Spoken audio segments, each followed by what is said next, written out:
আপনাদের নিরপেক্ষতা নিয়ে মানুষের মনে কিন্তু সন্দেহের সৃষ্টি হয়েছে। আপনাদের কথাবার্তায়, আপনাদের উপদেষ্টাদের কথাবার্তায়, তাদের সোশ্যাল মিডিয়াতে পোস্টিং এর কথাবার্তায় মনে হয় তারা কোনো একদিকে ঝুঁকে যাচ্ছে, মনে হয় তারা ঝুঁকে যাচ্ছে।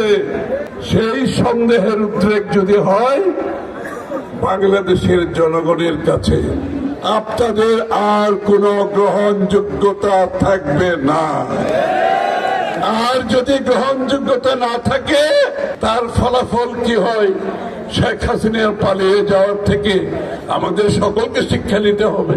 আগামীর বাংলাদেশে গণতান্ত্রিক ভাবে নির্বাচিত ছাড়া আরো কোনো অধিকার নাই এই দেশ পরিচালনা করার।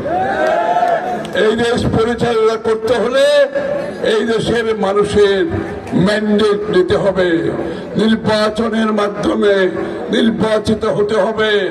জনগণ যে ম্যান্ডেট দেবে সেটা সংসদে পাস করতে হবে। রান্নায় আমার ভালোবাসা Jamuna gas stove. Jamuna gas stove, আধুনিক, নিরাপদ ও দীর্ঘস্থায়ী। যেটার জন্য বিএনপি ওয়াদাবদ্ধ।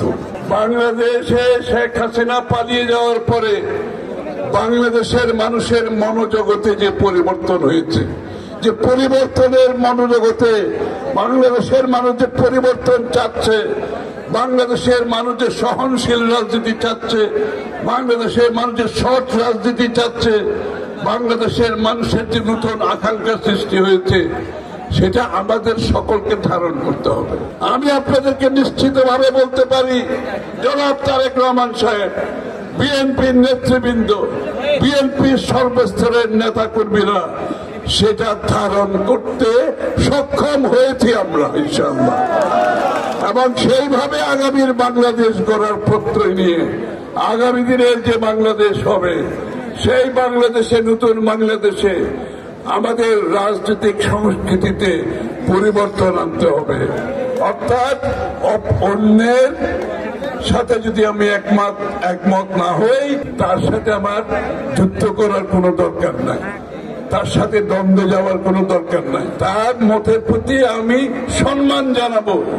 আমি আমার মত কারো উপর জোর করে চাপিয়ে দেব না। আমরা একটি ঐক্যবদ্ধ জাতি হিসাবে জাতির আজকে যে আকাঙ্ক্ষা, সে আকাঙ্ক্ষা পূরণ করতে বদ্ধপরিকর। আপনারা সবাই যে বিগত 16 বছরে জোরে পুরে খাঁটি সোনায় তৈরি হয়েছেন, আপনাদেরকে নির্বাচনের মাধ্যমে বাংলাদেশে নির্বাচিত সরকার গঠিত না হওয়া পর্যন্ত আমাদেরকে প্রতিজ্ঞাবদ্ধ হতে হবে। আমাদের এই সংগ্রাম এখনো শেষ হয় নাই, এই সংগ্রাম অব্যাহত আছে।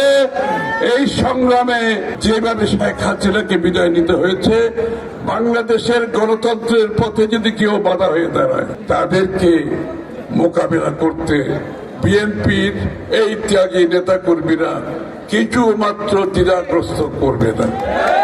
আপনারা প্রস্তুত থাকুন, নির্বাচনের জন্য কাজ করতে থাকুন। নিজ নিজ এলাকায় নির্বাচনী কর্মকাণ্ড শুরু করে দেন আপনারা ইনশাআল্লাহ।